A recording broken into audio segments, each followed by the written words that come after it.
What do you do with a curry-stained tablecloth and a bottle that washed up on the beach? One day I went walking with my friend on the beach, and we found this beautiful bottle lying in the sand. I took it home and cleaned it up. Then I found a tablecloth that our family had eaten many, many meals on, and I decided to upgrade it with some blue fabric paint.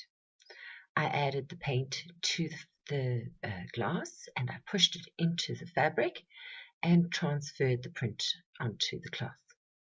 But what about those curry stains?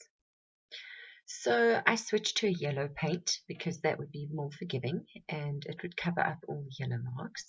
And I added a different shape in the yellow.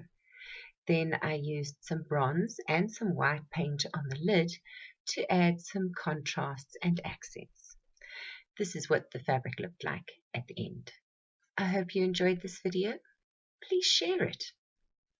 If you would like to learn more about dyeing and printing your own fabrics, please join my online school on Patreon. There are some great benefits every month, including patterns for download and free online courses.